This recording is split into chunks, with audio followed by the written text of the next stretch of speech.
All right, man, we're rolling. All right. I'm gonna laugh if I get this in one shot, but I probably won't. I don't I'm have gonna any notes or anything. I'm just gonna do it. I'm gonna put everything, no matter how long it is. If it's 45 minutes, it's going up. Just me fucking up over and Yep. over and over. Okay. I deserve that. In Detroit, a Pontiac, Michigan youth was reported dead at the scene of a head-on collision on Grand Avenue this morning.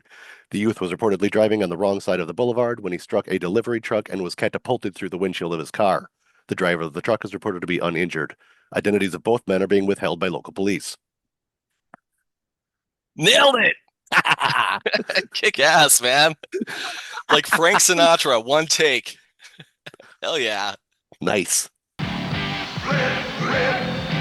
and destroy! Hey, everybody, welcome to episode 23 of the Rip and Destroy podcast. My name is Mike, and this is my buddy, the one take wonder, TJ. I've been practicing.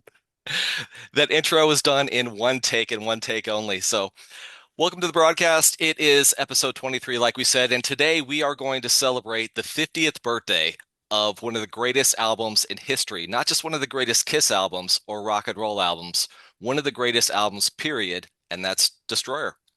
Agreed. I have mentioned this on the podcast before. Gun to my head, this is my favorite album of all time. And I cannot believe it's 50 years old already. Oh my God, are we old or what? Well, before we jump in, just a little bit of housekeeping. I want to thank our friend Tom Tobin, who left a comment on YouTube and let me know that Cat number one actually came out in 1992. I think I said it came out in 95. So thank you for the correction on that. Also, want to say that Vegas is happening. We're going to do this. I'm going to head down. My wife's heading down with me. This is going to happen. I went onto the website. We're talking about Gene Simmons Expo that he has coming up in September down in Las Vegas. Bunch of people announced for that one. Gene, Bruce, Dick from the Kinks, and now Dave, Carmine Peace, which is really cool. And I went to buy my tickets. One thing I want to share with everybody is this is Las Vegas, which means they're going to double your ticket prices because of fees. It's kind of like the whole Ticketmaster thing. So my $400 in tickets went up to 600 just because.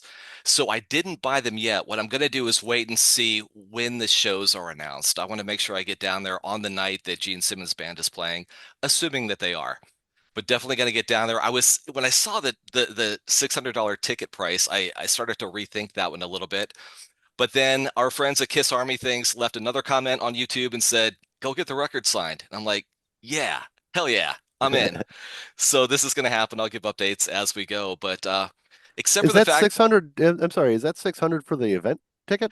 no, that was all in. That was a one Okay, day ticket. That was the getting the record signed, and then got to get a picture of you and I with Gene. And I was right. thinking, if I did this, you could do this. We'll put Uncle Gene right in the middle. We'll see what happens.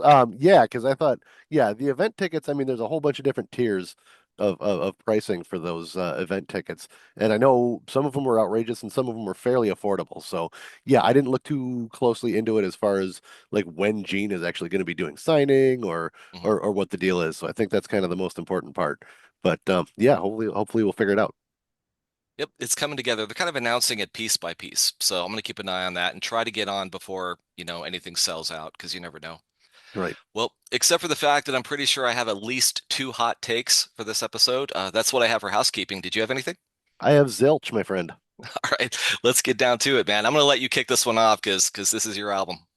Yeah, well, I mean, you know what? I think it's everybody's album. And one of the things that I want to say for like right off the bat is that it wasn't until I think maybe like we started learning a little more about history in the 90s, maybe from the book history. In fact, I did not realize that this album was so poorly received when it came out. I didn't realize that a lot of the original Kiss fans who, obviously were there for the first three albums through Alive, kind of farted on this record when it came out Mm. because it was so overproduced and so grandiose, and it was so kind of the next step in evolution from their pimply 15-year-old fuck me suck me songs that they had been doing up until that point.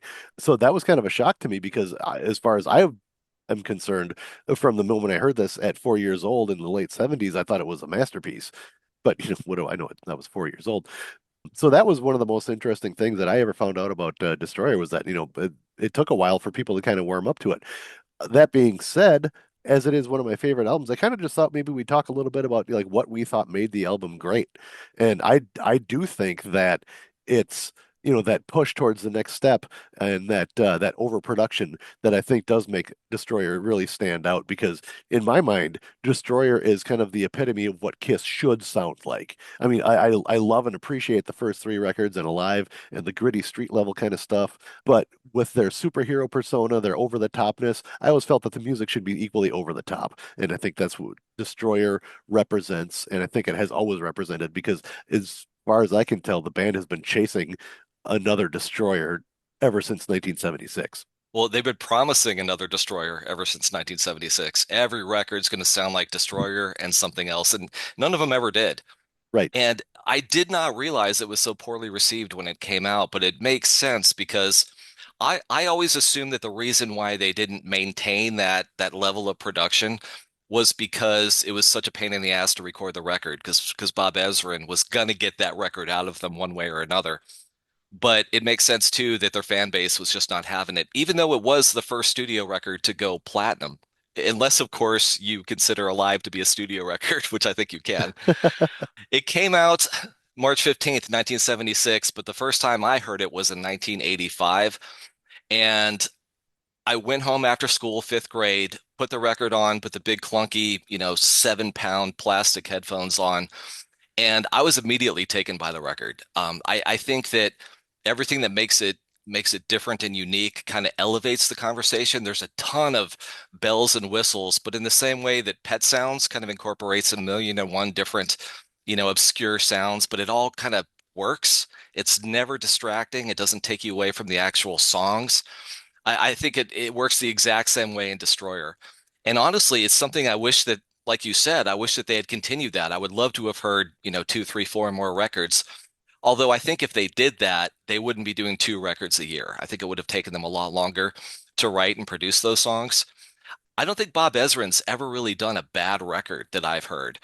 And I do love Elder and Revenge is one of my all-time favorite Kiss albums as well. But even if you go through all the stuff that he did with Alice Cooper, again, a lot of theatrical elements in that, but he always got a great performance out of the people he worked with. And when I think about what makes it special, I think that's it. I think it's more of a kind of a 3D theatrical experience that pulls you in. And when I was in fifth grade, man, I loved it, especially Do You Love Me? That was the standout cut in '85 for me. It was magic. Yeah, it was magic. I loved it. Well, for me, and I know I've told this story before, my love affair with Destroyer started at the ripe old age of 4, I believe, when I stole this album and Rock and Roll Over from my oldest sister. And I don't remember exactly how or when. I don't remember the first time I heard it. I don't know the first time I linked the sound to the visuals. All I know is that I was a fan from a very early, like pre-K age. And this is the album that literally I grew up on. It turned me on to rock and roll. But to some of the points that you're making, yeah, you can't have a discussion about Destroyer without talking about Bob Ezrin and the things that he got out of Kiss. And I think he had the vision of Kiss that I'm seeing when I say that this is what Kiss should sound like. I think he realized that early on, and he managed to get it out of him. And yeah, it's that's a high that I think they have been chasing ever since, and I don't think they ever quite captured, although I think they've come close. But yeah, all the extra theatrical elements, the intro and the outro, and a lot of the weird sound effects that are in some of the songs. Obviously, God of Thunder is full of sound effects, and so is Flaming Youth. There's some interesting stuff in all of them. And it's really one of those albums that if you listen to it over and over and over, even throughout the years, you're always going to notice something new. And I think that was even more so enhanced when they did the resurrected version. But I think we'll probably get into that a little bit later. Yeah, definitely true. Even today, I was listening to Resurrected, and I love the way that they pulled the vocals up in that mix. And when they did that, you can hear backup vocals that I'd never heard before. So I thought that was pretty cool. And like you said, I don't think there's any debate here. Bob Ezrin did bring that to the table and got it out of the band because I think it's safe to say that the whole process probably began in late '75 when they were demoing songs for Destroyer. And I was researching the Magna Graphics Studio demos, of which they had 15 songs that they were hoping to record. And Bob Ezrin heard all 15 and he picked two. And of those two, he didn't even use the whole song. There was There was, let's see, I think an early version of Detroit was on there, and then Mad Dog, which became Mhm. the riff for Flaming Youth, and then Night Boy, which had some lyrics that ended up in Sweet Pain, but everything else he just scrapped and they started from scratch. And then Kiss later took what Bob Ezrin didn't use, and they put some of that on Rock and Roll Over, and I think Gene used some of that on his '78 record too. Yeah. Yep, definitely. Yeah, one of those songs. Oh, I don't remember the name of it, but it turned into "See You in Your Dreams," and obviously, there was "Bad Bad Lovin'," which is almost Dr. Love, almost 100% Dr. Love, except for the chorus. So yeah, they actually did use some of that stuff eventually, and it turned out to be some really good stuff. But "Rock and Roll Over" is a very different record from Destroyer. Prior to Destroyer, he had worked with Alice Cooper and brought a whole lot of that theatricality out there, and that was kind of like Bob's signature. And because of Destroyer, I've actually kind of there's a few albums that I've picked up that I wouldn't have normally picked up just because Bob Ezrin produced them. He did Peter Gabriel's first solo album after Peter Gabriel left Genesis, and I'm not a huge Peter Gabriel fan like at all. Did not grow up being an old school Genesis fan, or I mean, my first experience with Peter Gabriel was Sledgehammer or Shock the Monkey, probably sometime in the early '80s. But I picked it up number one because Bob Ezrin produced it, and number two because the cover design was by Hypnosis. So it's a cool package, anyways. And there's a couple of songs on that album that I fucking love, and Really? yeah, and I don't even particularly like Peter Gabriel, but Bob Ezrin's fingerprints are all over it. So between Destroyer and some of those other projects, Pink Floyd's The Wall, obviously The Elder, Revenge. Yeah, Destroyer actually, if not only being my first Kiss record, it also kind of turned me into a Bob Ezrin fanboy. Yep. And Bob, like we said, he was going to get what he was looking for. I know, I've always kind of compared him to the William Friedkin of rock and roll because Friedkin, as a director, he would do whatever the hell he had to do to get the scene. I mean, there's scenes in Exorcist of people screaming. It's because when they yanked the cord that Hmm. made him fly across the room, they yanked it with everything they had, and he would actually injure actors, but he got the scream he was looking for because it was real. Well, Bob Ezrin was always going to get the sound he was looking for. With Alice Cooper, like on Dwight Fry, he made him lay on the ground and he covered him with chairs and tables so that he would feel, claustrophobic and did the fantastic vocal that he did. And I've heard, correct me if I'm wrong, because you've done a lot more research on this album than I have, but there's a lot of stories about Bob stopping the recording so that he could teach music theory. There's stories about him wearing a whistle and blowing the Hmm. whistle if something didn't sound right. And then Paul went back and said it was like musical boot camp, but it's what they Yep. needed. But are those stories true? Yes, they are absolutely true. He did wear a whistle. He did call them campers, and it became that came about because he was trying to talk to the band about like he said something to Peter about we'll just play it in 4/4, and Peter's like, "What's that?" And he's like, and he like and there was a couple of times when Bob tried to use musical terminology, and the guys would just stare at him like a dog being shown a card trick, right? And And so, yeah, he did. He stopped everything. He's like, all right, we're going to spend 3 days, 2 or 3 days, like just learning the language of music. We're going to, he's going to teach him about time signatures. He's going to teach him about, play this in E flat, not play this on the fret right below the little dot over there. So yes, he did. He did actually have to teach them some music theory just to speed things up so that they could actually be speaking a common language. But yes, that is absolutely true. Well, the crazy thing about that is if somebody asked me what 4/4 time was, I would play them Do You Love Me? There you go. There it is. Good job, Bob. So I think obviously we need to talk about the music since we just talked about the production. But before we do that, I do just want to take a little detour and talk about one of the other most iconic parts about this album, and that is the cover art. The cover art illustrated by Ken Kelly, who is a magazine cover artist, a fantasy artist. Gene originally wanted Frank Frazetta to do the cover, but Frank wanted like $15,000 and he wanted to keep the painting and he would only let them use it once. Just for the cover and not for any merchandise or anything like that. They wound up finding Ken Kelly, who, coincidentally enough, was actually Frank Frazetta's cousin. But he was doing a lot of illustrations as well. Fantastic illustrator, painter. I think he ended up doing it for like 5,000. But he originally as most of you Kiss nerds probably know, he originally did a different version that had the Alive costumes that they call the brown cover, and the record company decided that they didn't like that one because like the city that was being destroyed was too close, it looked too violent or something like that. So they had him do what we now know as the blue cover, and also Kiss were having new costumes made for the tour. So and he kind of pushed the city destruction like towards the back. So he got paid both times 5 grand. So I'm sure he wasn't too upset about having to redo it twice. And I love both covers. If you've seen, they finally issued the brown cover when they released the resurrected version of Destroyer. Again, we're going to talk about that a little bit later too. But I actually, honestly, as much as I love the Destroyer era costumes, I actually think the brown cover is a better painting. Interesting. Whatever, hot take, but Yeah, the hot take number one for this episode. I think that if Frank Frazetta had if he was able to negotiate a piece of the merchandising, it would have been the biggest payday he ever had. And I would love to have, you know what I got to do? I got to go into Chat GPT and say like, what would the Destroyer cover look like had Frank Frazetta, done the artwork for that? Because that'd be super badass. And yeah, the original Brown cover was deemed too violent. It doesn't really appear to be much more violent than the original, and no. it's certainly not family friendly like Love Gun was. But Indeed. yeah, there's Yeah. that. Yes, the two giant columns. Exactly, exactly. Well, yeah, speaking of the merchandising for Destroyer, it's on quite literally everything, and I'm pretty sure that between the two of us, we have at least what, 5 Destroyer t-shirts? Four at least. I know we have at least 4 of them because we told that story way back on I think episode 3 when we talked about our Vegas trip to the residency at the joint in the Hard Rock. You can go back and listen to that episode and find out that story about our Destroyer T-shirts and our Destroyer T-shirts. But we Oh are yeah. currently wearing 2 of said Destroyer T-shirts. I notice.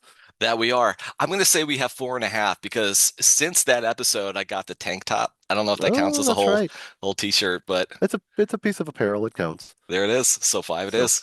It's funny too because this one that I'm wearing is actually the 20th anniversary shirt. Yeah, It's the one that says 20 years of destruction on it. So that makes this t-shirt 30 years old at least. So good God. but it looks Um, damn good on you, man. Hey, thanks, buddy. One other thing I did want to mention about the cover art that maybe a couple of you who are listening to this know this, but I'm going to veer off onto a little bit of a different topic, but it's going to come full circle. Don't worry. So I used to do a lot of illustration work in the burlesque scene, and for a while there was a some friends of mine in that scene started to produce an event called Naked Girls Reading, which was exactly what it sounded like. You had a group of naked butt-ass naked burlesque gals on stage reading passages from books. And it was actually a really fascinating, really kind of intimate, cool event that they held. They ended up opening chapters of it all over the country. But with my relationship to the founders of it, I did all of the promotional artwork for that whole series of shows that ran for at least 5 years. And one year in Chicago, they did an event called Naked Girls Rock, where they were reading like rock star autobiographies and passages out of books about music and stuff. And so, of course, I was doing the promotional art for it, and their idea was for the 4 girls on stage to do it in Kiss makeup. So I said, I know exactly what I'm gonna do for that promotional art, Let's see it. and it was this. Love it. I literally painstakingly recreated the destroyer painting, but just changed them to 4 naked girls. And then once I actually scanned the art for the poster, I ended up adding a few more elements, a few little like kind of costume elements, and maybe change a little bit of the details and everything because the original album cover painting is like 3 by 3. It's huge. I actually did that at only like 12 inch, like actual size, like 12 inches. So I couldn't get quite all the detail in there, but I was actually pretty proud of it. Maybe we'll throw up a higher res picture of it here and you can check it out because boy, Jean's boots, the demon boots they were time consuming. But so I just wanted to show that off. That was my loving tribute to Ken Kelly and the greatest album cover of all time. Love it. Fantastic work, man. And going back to the infamous Halloween episode that we did, that's one Kiss related picture that required no cod pieces at all. That's true. Of course, we're starting with Detroit Rock City, and there's three different versions of the song. As everybody knows, there's of course the '76 album version, the double platinum version. I'd like to get your opinion on this one because they tried to turn it into a radio song. They brought it from 513 down to 335 by taking out the storyline, the sound effects, which is okay because, that's how it appears on smashes, thrashes, and hits. But what's weird to me is how they chopped up the bridge and the solo, and then they remixed it. I don't really get it, but what's your take on the double platinum version of Detroit? It's so bad, dude. I don't remember that actually. Is that the one that was on double platinum? Because I know on the box set, on the Destroyer box set, it's just listed as like a single mix. But maybe that's I haven't listened to Double Platinum in quite a while. But if it, by what you're describing, it's the same one. Yeah, It is, yeah. they cut most of the guitar solo out because there was a single edit as well where they just cut a couple little bits out here and there and most of the sound effects. And that one's not too bad. But it always bugs me when I'm listening to we have Pandora running at the tattoo shop, and it always bugs me when Detroit Rock City comes up and the little bridge part doesn't do the Yep, because yep. that's the part that they cut out. But yeah, that one that's on double platinum, I don't know what they were thinking, man. That thing was cut together in a Cuisinart. Definitely. And we've talked about this in the past, and I'm curious to just get your thoughts one more time about how this pretty much became the staple opening track to almost every Kiss tour that happened since 1976. So what do you think about Detroit as an opener? I mean, it's a good opener. It's a song that a lot of people know, but I don't remember what episode we talked about it. I think it was when we were putting together our fantasy playlist or something like that. I actually prefer Detroit closer to the end of the show, just because it is so common as an opener. It seems to mean more to me, anyways, when they put it maybe like second to last, like right before Rock and Roll All Night or one of the encores. I like it a lot better for some reason later in the show than I do in the beginning of the show because they open with it so much. It feels like they're just trying to get it over with. Right, right. And the only time I was really disappointed to hear it live was on the last tour. Because I saw the second show of that tour, I really made a point not to get any spoilers from the show they did up in Canada. But all along the promotion for that tour, they kept promising things that we had never seen before and songs we'd never heard before, and it's all going to be new. So I went into it with kind of Kiss Cruise set list expectations. Uh, And then that was your first mistake, it was yeah, exactly. And then what did I hear? First thing, there it is. right? It's Detroit, and then shout it out loud. I'm like, okay, you got me again, guys. Yeah. But it is a classic track. I do like it, and I'm curious also to get your opinions on the Resurrected version. But did you want to talk about Resurrected altogether later? Yeah, let's talk about Resurrected later just because I think my opinion on Resurrected overall pretty much applies to every song. All right, that's Detroit Rock City, and then they play a cover, but they're playing a cover of a song that at that point had not yet been released. A cover by a band called Hollywood Stars. Of course, we're talking about King of the Nighttime World. Hollywood Stars, that's the band that also wrote Escape that was on Welcome to My Nightmare. So this band wrote two classic songs on two classic records, and yet we don't necessarily know who they are as into themselves. But when you listen to both versions, the Kiss version, obviously way better. It drives more. And I think one of the things that really sets it apart from the original version is the drumming on it, which is fantastic. It's kind of a little shuffle, really, that really keeps the song, moving forward. So I always really liked King of the Nighttime World, and I loved hearing it in '96 on the reunion tour. Yeah, that's a great song. It's such a good song. Yeah, it's such a good song, and I loved hearing it when they played it as well, right after Deuce. I thought that was a cool transition. It's a great second song just because you know it as a second song from being on Destroyer, right? But yeah, and actually the Hollywood Stars version is pretty good. I've heard it, Mhm. and it's a good song. It's cool. It's really interesting to hear it in its original version. But yeah, Kiss definitely took it to another level. That they did. And that brings us, of course, to God of Thunder. And I'm going to just take a step back and let you kick this one off. Yeah, it's probably my number one favorite Kiss song. If I had to pick a top three, I think God of Thunder has always been number one. It's the coolest moment in the show. I mean, let's face it, it's when Gene pukes blood, and it's scary and freaky, and it's a very dark song. It's pretty much Gene's uh defining song, right? I mean, they call him the God of Thunder, even though Paul wrote the song. And Right. the original version was so different. You gotta hear, if you haven't heard the original Paul version, you owe it to yourself to track down the demo. It's on the box set. It's easy to find, but it's faster. The lyrics are different. Paul's singing it. The God of Thunder backing vocals are Gene doing like falsetto, which is always entertaining in and of itself. Yeah, it's more about being like a god of love and whatnot than it is about being any kind of like an evil overlord. Which Gene and Bob Ezrin, again, to Bob Ezrin's credit, he's the one who said we're going to slow this down and Gene's going to sing it, right? And so it became his signature song, even though Paul wrote it. But yeah, man, I mean, I don't know what else to say about it, and nobody here, I don't have to say anything else about it to anybody. Again, who's listening? You all know the song. It's one of the greats. It really is one of the greats. And like you said, one of the highlights of every show that they've pretty much played since 1976, but never more so than the farewell tour. Because when you had Gene with all of those pods, and he pretty much set up, this classic universal horror ambiance, which is, probably, fulfilling one of his childhood dreams and one of mine as well, with all Absolutely. the Gene faces. It was just so incredible. That was It, the highlight of that show for me. Absolutely. And one interesting thing about this too is I'm pretty sure the drum track is backwards. is it?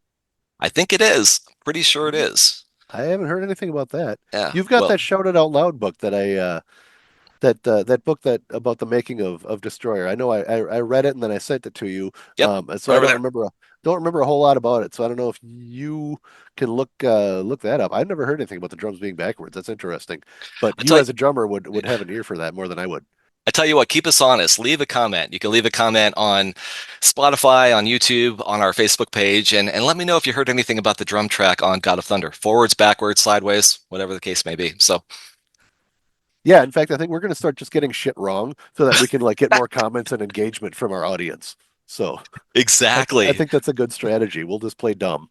And Th- only other thing I want to say about God of Thunder actually is that it was also one of the highlights of the Hot in the Shade tour because they really didn't play it in the 80s. Once the makeup came off, God of Thunder was out of the set, I mhm. think. So that I mean, now of course there was rumors of Gene spitting blood without makeup. His first on the first Lick It Up show. We're not sure if that's true or not. If it is, I don't know what song. I guess I'd have to look in my Alive Forever book. I don't know what song he would have done that before. But yeah, as far as I know, they really didn't play God of Thunder in the 80s during the Unmasked era, until the Hot in the Shade tour. And that was when Leon the Sphinx, opened his mouth and the lasers came out and all that stuff. Yep, yep. And All when they did the God of the Wasteland modern day Man of Steel part, he had like the oscilloscope thing in his mouth and whatever. And yes. that's a big word like gymnasium. But It was also a highlight of the 95 convention tour when they did the country version. yes, yes, yes, can't mention God of Thunder without mentioning country music in the same breath. There is high quality footage of them doing that at the MTV Unplugged taping too. It's hilarious. That it is. Well, I promised a couple of hot takes in this episode. I think this is hot take number one from me, and that is I really dig Great Expectations. I always have. I know a lot of people don't. It's a pretty contentious song back and forth, but I love it. I think that it's ambitious, it's interesting, it's a great vocal from Gene. It's interesting. They even sample Beethoven at the beginning, his piano sonata number 8. And what's even more interesting for me was to go back and listen to the demo with the different lyrics. Mhm. Another great vocal from Gene, but when he incorporates, everybody else's names like Paul and, Ace and Peter, it's just a different take on it, which I thought was kind of clever, but I like the actual studio version better. But I don't know, man. I like this one. What do you think? That is not a hot take at all, as far as I'm concerned. I like it too. I always have. It's overly ambitious for them. I think if probably if those fans who hated Destroyer when it came out were asked, that's probably the song that they would point to. Hmm. Maybe that and Beth, but I think that's probably the song that they would point to as being the furthest out in left field for Kiss. because, again, we grew up on it. It's always been a part of Kiss, but I can see how people who were expecting, 100,000 years or Strutter or something heard Great Expectations and said, "What in the hell is this?" Because it is out of left field, and it's probably, it kind of reminds me of a Queen song in the fact that Hmm. it's kind of pompous, it's kind of arrogant, and it's kind of overblown, and probably the closest they've come to anything that smells like Queen. But yeah, I like it too. I love the classical influence that kind of goes with it. The early version where Gene mentions everybody's names, it's a little clunky. I mean, it's not real refined. I think they could have, you know. Obviously, they decided to scrap that idea before they kind of refined the vocal pattern and delivery and everything. But yeah, that's definitely interesting. And that is a song that they never played live until they did the symphony thing in Australia that they released for the Alive 4 Symphony. And that I think is actually one of the highlights of Alive 4, being that they finally played that song live because they actually had a symphony with them to actually play the entire song. So I think that is actually one of the coolest things on Alive 4 Symphony is Great Expectations. And yeah, I'm with you. I love that song, and I think it's cool that they even took a shot at doing something like that. So with Destroyer totaling 9 tracks, we've already talked about the first three, Detroit, King of the Nighttime World, and God of Thunder. And if you think about it, those first three and the last three, which are Shout It Out Loud, Beth, and Do You Love Me, those are really the popular songs on Destroyer. Everybody knows those songs, and those have always been pretty much live staples since '76. But there's these three songs in the middle. It's almost like a Destroyer Oreo, right? You got your cookies on either end. Then you've got the creamy center of the Destrorio, which are the deep cuts. And they don't play them live. They haven't played them a whole lot live. And yeah, Great Expectations being the first one. I don't think that's a hot take at all. I love that song. So Great Expectations brings side one to a close. You flip that record over, and the first song on side two is Flaming Youth, which was also, incidentally, their first single with a picture sleeve, which you can see up there in my Nice. Destroyer collection. Nice Flaming Youth. flex. Thank you. Flaming Youth is another really cool song that they haven't played live a whole lot, and it's a little different. It's got again some elements to it, some sound effects that the diehards probably weren't crazy about. I mean, who ever thought there'd be a calliope on a Kiss song? But I think it's a really good song. I've always liked this one. I remember like singing along to this one when I was a kid, and it's just a great kind of call to teenage rock and roll arms for the Kiss Army. Wasn't it Anton LaVey that said that Calliope music was the last bastion for truly evil music? I think it may have been, and good on you, Anton. Exactly. So what's interesting about this one is you kind of have to go back to the 70s and 80s where there was a science to song placement in a record. What's track one? Your single's probably going to be track number three. And that meant that track one, side B that's prime real estate. So Flaming Youth was getting a little extra love, just on the record itself. And then it was a single on top of that. So it was weird to think that it was so rarely played. I know when they started the 76 Destroyer tour, it was in the set list and they kept it, I think, through Europe. We'd have to check your book. But then they took it out and I think they replaced it with Do You Love Me? And there's a fantastic version of them doing Flaming Youth on the cruise. But I think you were telling me about a bootleg in Paris that didn't sound so great. Yeah, the original Stoned in Paris bootleg. Geez, I should get that out to flex that too. Should I get that out? Hang on one second. So yes, one of the early Kiss bootlegs was Stoned in Paris, seen here. There it is. And this was recorded May 22nd, 1976 on the Destroyer tour. And this actually is the same show that they include in the Destroyer box set. They just call it Kiss Live in Paris because I mean they weren't going to call it Stoned in Paris, but bootleggers came up with weird names for their albums all the time. But yes, Flaming Youth is on this, and being I don't know if it's just because it's early in the tour or what, but it doesn't sound great. I'll Mm. be honest with you. They do not kill that song. I think actually, if you listen to some of those early Destroyer songs, or I'm sorry, if you listen to some of those early Destroyer tour dates, they did not have the stuff from Destroyer down pat when they were playing it live. And I think Flaming Youth was just one that just maybe didn't translate real well into their live performance. Obviously, they nailed it by the time 2017 rolled around. But it's a little bit of a tough listen on that bootleg. Speaking of 2017, you and I saw them in Vegas in 2014 with a really cool set list. It was as cool of a set list as you were going to get from the band at that time. And then in 2016, I saw them in Eugene, Oregon on the Freedom to Rock tour. And the set list was definitely a step down. It was a lot more paint by numbers, a very safe Kiss set list, with one big exception. On that tour, they actually did play Flaming Youth, so I got to see them play it live on that tour. That was a big surprise, and that was actually really cool to see. So the third song in this middle of the Destroyo is is Sweet Pain. Again, man, I think this is a brilliant song. They didn't play it much, throughout the years. I don't know if they really did. They even let me check the back of the thing. They didn't play it on Stone in Paris, but that's not a song that they played. I don't think at all until maybe I think that same Kiss Cruise in 2017. Jump in the comments, correct me if I'm wrong. I wouldn't doubt it if I am, but it's another really unique song that kind of I think got ignored over the years. But I love this song. Like you said, it grew out of a song called Night Boy, which I think the improvements made are well deserved. And I don't know. What do you have to say about this? Because I know this is one of your faves. It really is. I absolutely love this song. I think it's probably the most underrated Kiss song.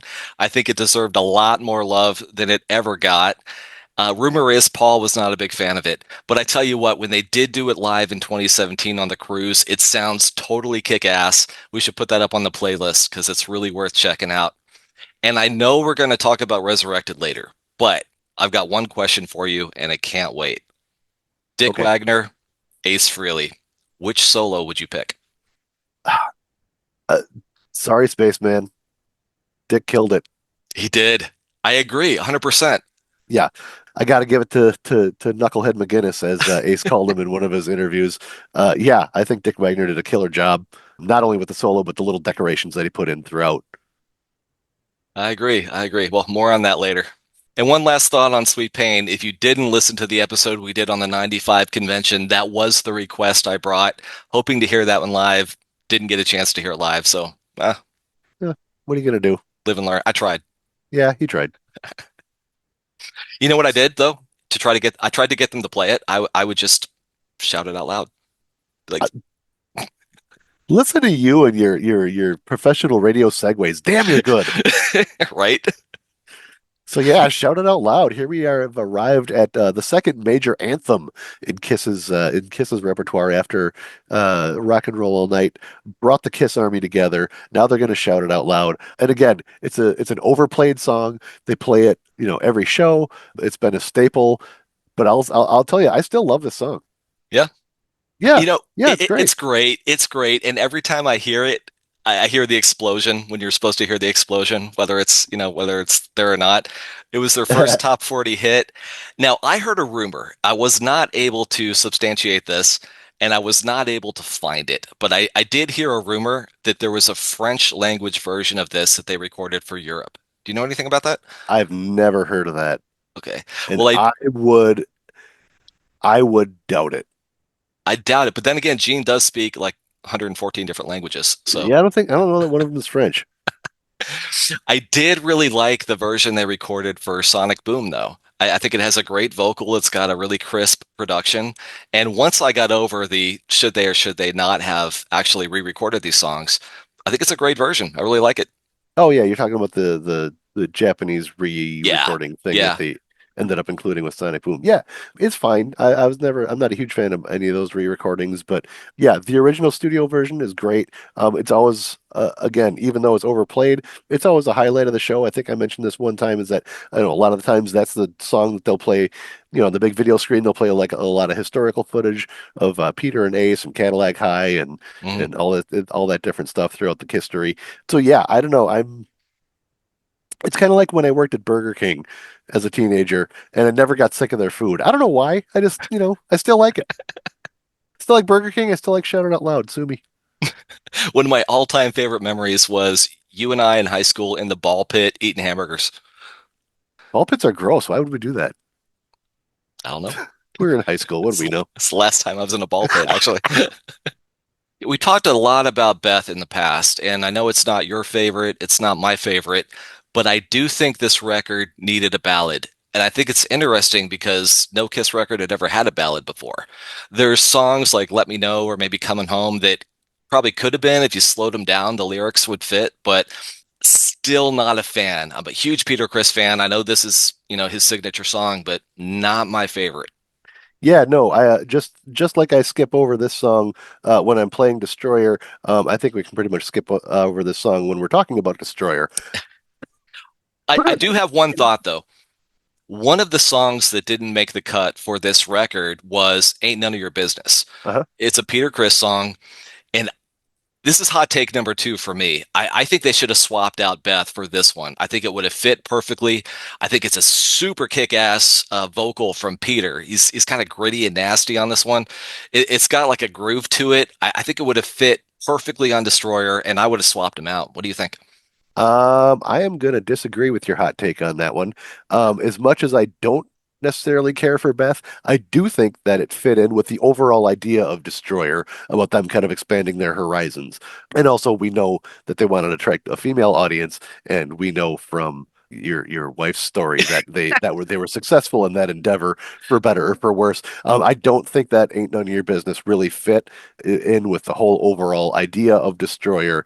I think it's a little too close to their older stuff. I don't think it was the step forward that Bob Ezrin wanted the music to be on this album. So I am going to shoot your idea down. It's an okay song. It's interesting as a lost track, but I don't miss it as far as being something that's never been officially released on an album. That's fair. That's fair. And Beth was the song that, kind of gave the record a kick in the pants. We all know the story about the DJ that flipped the record and what have you. So that's a good Yes. thing. But Yes. I, Yes, I and I just do. Another flex is that I do have both versions of the single, the Detroit Rock City on the A side, Beth on the B side, and Beth on the A side and Detroit on the B side. They did release it both ways. very cool. Very cool. Which brings us to the final track on this album. Not really the final track, but the final Eh. song on this record, which is Do You Love Me? It's a personal favorite of mine. I still love it to this day. I love it live. I love it on the record. And going back to 1985, this is one of the ones that pulled me in. So great way to end a record. Great rock and roll song. What do you think? Yeah, I know you love it. I'm sure the drum intro was probably what hooked you to begin with. I know it was another song where Bob Ezrin said, "Hey, we need to kind of humanize the band a little bit," and instead of just saying we're gonna take whatever girl we want, it was a question about, do you actually love me? Am I just a rock star, or do you love me as a person? So even that, as much as of a cool, heavy song as it is, it did have a little bit of a dual purpose as far as broadening their appeal. And yeah, I love the song too, man. The beat just drives, and yeah, it kind of drives and kind of swings, and I don't know, yeah, it's a good one. I've always been really amused if you turn it up as it's fading out and you hear Paul do that. I just got to have some love, love, love, love, love. That that always amused me a little bit. Um, that's always Come here, man. Come here. Bring it in. yeah, yeah. Come on, Paul. I'll give you some love, love, love, love, love. But yeah, that's always one of my favorite games is when songs are fading out, turn them way up and hear what's kind of hidden at the end. Yeah. And that's a good one to do that with.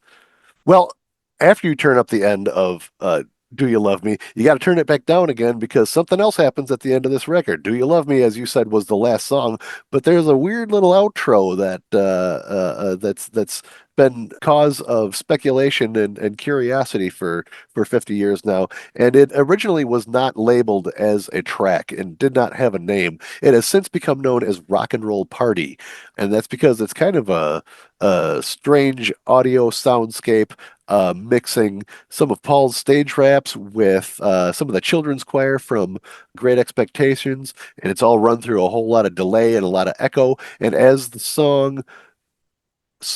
as the audio piece, music, outro, whatever you want to call Mhm. it, as it progresses, the the delay and the repetition and the echo on Paul's stage rap starts to fade away, and as it fades out, you can hear what he's saying, and what he's saying is, "I tell you, looks like we're going to have ourselves a rock and roll party."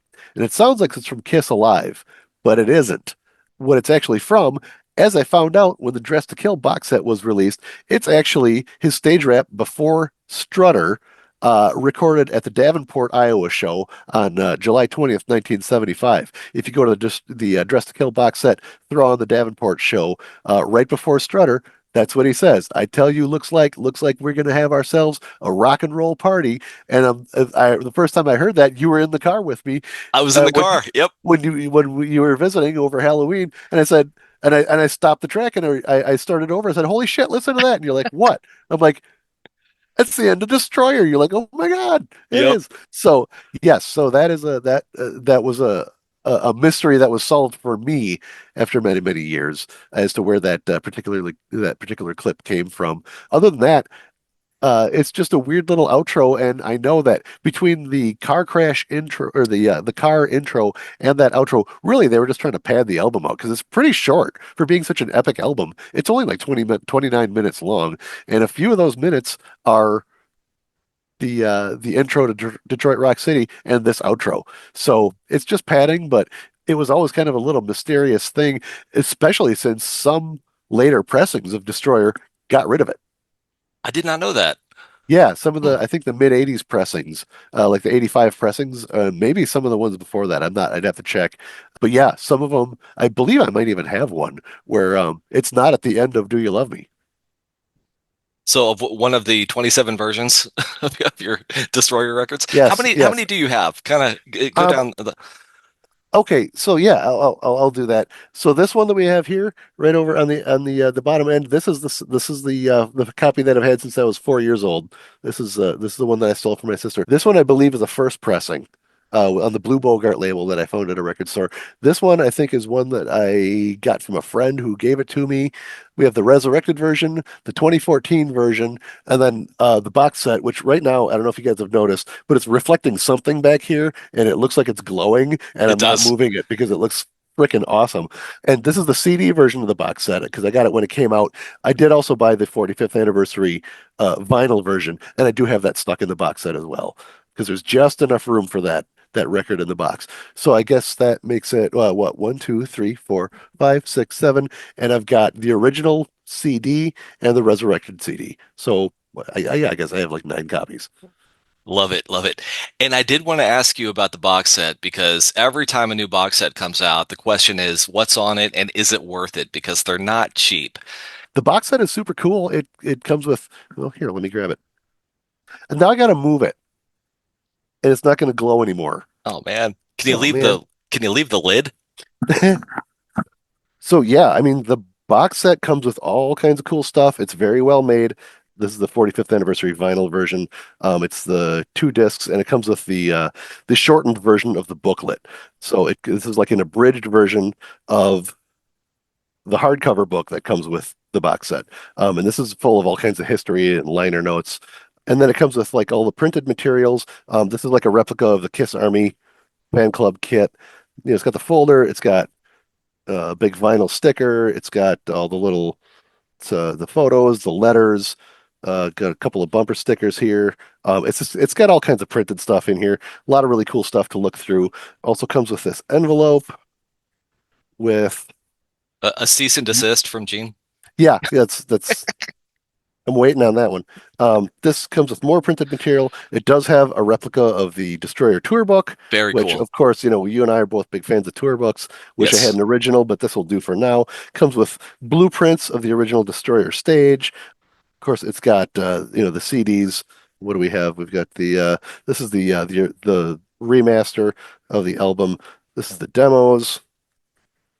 Oh, I think this is the Blu-ray audio version that's in like 5.1 Atmos surround sound. And then of course, it's got the Live in Paris in case anybody has not uh, given you this juxtaposition yet. Live in Paris and Stoned in Paris together again. It's the same thing. So it's worth it. A lot of great Oh, stuff. I think definitely, yeah. And I don't have any of the other box sets. I wish I did. Unfortunately, they are very expensive. But with this one being my favorite album, I had to have this one. One strange thing about a record like Destroyer is you don't just listen to that record, you kind of you memorize that record. I mean, every note, every lyric, every little sound effect. So I want to take a minute and talk about Resurrected because to me, honestly, I probably listened to that maybe 3 times because And there are improvements, I would say, because the way that Bob Ezrin remastered it really brought it to life. I think the vocals sound better. I think the production sounds better. But I'm so familiar with the original that to me, Resurrected really comes off as nothing more than just a curiosity. And the biggest example I can give is changing the lyric in Detroit Rock City from, you know, going down 95 to doing 95 or whatever the case may be. Right. It's just you can't. I'm sorry. I've been singing that song for 45 years myself, and you can't change a lyric. It's not like, I had any idea about the highway structure in Detroit or whatever the case may be. So Right. yeah. Which is why they did it, because yes, the original way it was sung on the record was doing, moving fast down 95, but there is no Highway 95 near Detroit. Interstate 95 is near New York City, which is probably why maybe Paul had that in his mind. If you think about it though, when they did it live ever since then, he did say doing 95. So I don't know if it was just coincidence that, the number 95 happened to line up with how fast he could have been going, or if he genuinely thought he was talking about Highway 95. I don't know. It I was really like don't know. Highway 26. Right, yeah. Yeah, going through Rosendale, Wisconsin. I mean, I see why they altered it. It was a little bit George Lucas special edition E Yes. to me, and I can see why you wouldn't like that. Other than that, I love the resurrected version. I do listen to it quite a bit. He did really bring it out to its fullest capacity, I think, in a way that probably wasn't even possible in 1976. From what I understand, it was like a Bob Ezrin passion project. Kiss wasn't really even involved in it, I think. I don't know if the record label approached Bob about doing it, or if it was just, it might have even been like his idea. Like, hey, I would love to take another stab at Destroyer. And after all of his accomplishments over the years, I think it's really cool that he wanted to go back and revisit that Kiss record. There's a couple of other little small changes that he made. He threw in a couple little extra vocals here and there Hmm. in a couple of the songs. From what I understand, he had to completely reconstruct the car crash. And the car crash on the resurrection version sounds like you're in a fucking car crash. It sounds like the exact same sounds, but man, it like hits you in the gut. Like it's huge. There's a couple of other things that really stand out when I listen to the resurrected version. I heard a couple little guitar techniques that I hadn't never noticed before in certain songs, like Great Expectations. He brings some of the orchestration forth a little more. You can really, especially towards the end, you can really hear the double bass being played. In Flaming Youth, you can hear that calliope a little more during the first chorus. Actually, you always think of the calliope as being that kind of that break, but no, it was actually there during the first chorus, and it's on the original mix. It's just pretty quiet, but he brought that forward a little bit in the resurrected mix. But yeah, I think it's really interesting. And to go back to our previous discussion about Sweet Pain and the guitar solo, I do think that okay, we've all heard the story about Ace had to get to a card game, and he, didn't want to do the solo, or he did a solo and thought it was good enough, which I think is the case. He did do a solo. I think it was meh, and just not up to Bob's standards. Probably Ace said, "I gotta go." He did the move from Phantom of the Park, went like that, and he disappeared. And he was off playing poker or whatever. So Bob called his old buddy Dick Wagner in to fill in some guitar parts. And I do think that Dick did a great job. When you listen to the original Ace Frehley solo, it's really cool that they put it on there because we always heard that story. So it's really cool that he uncovered it and we could hear what Ace did. That being said, I do feel like it was a really lazy solo. It was I feel like he kind of knocked it out and he said, "Yeah, good enough." And he went off to his drinking buddies, and maybe I don't know if he thought he was going to pick it up again the next day, try again, or if he thought it was good enough. But we also know that Ace didn't know about the Dick Wagner solo until he heard the final mix of the album, which is kind of shitty, but that's how Bob works. Yep. When I heard the Ace version of the solo, my thought was, where's the rest of it? There's just big, wide open gaps in it, and it's not what I expected it to be. I expected to come away from that thinking, why the hell did they not use Ace's solo? But I didn't. I didn't. And just like No. you, if I had to check a box, unfortunately, I'd have to check the Dick Wagner box on that one. Yep. Well, this episode kind of reminded me of the episode that we did on the reunion tour, the 96 reunion tour. because the MO is usually for you and I to kind of take the piss out of something and have fun with it, but there's really nothing to make fun of on this record. And I think this is the podcast that Destroyer deserved. I hope so. Like I said, favorite record. You know what? I think if we looked hard enough, we could probably find some things to make fun of. But we didn't talk about Beth. So, um, what I do want to talk about, just to kind of wrap it up, is what Kiss themselves, Pop House, whoever is owning the brand right now, what they are doing to celebrate the 50th anniversary of Destroyer. As we know, they do like to put out anniversary editions, and even though the box set was like a 45th anniversary edition, which is kind of an odd number, but I think they needed to do something at the time. But for the 50th of Destroyer, they are, as we talked about in our bonus vinyl tag episode, they are putting out the radio promo, the 4-song radio promo for Record Store Day. So there's that. They are doing one at least one 7-inch release. I know they're doing a Shout It Out Loud re-release that you have to buy with a hoodie. So I don't know if they're going to do all of the singles from Destroyer. I don't know if they're also going to do Flaming Youth and both versions of Detroit and Beth. I don't know, and Shout It Out Loud. So I don't know if they're going to do all the singles in addition to that Shout It Out Loud one. And they're also doing some new editions of Destroyer, just in case I need a 10th, 11th, and 12th version.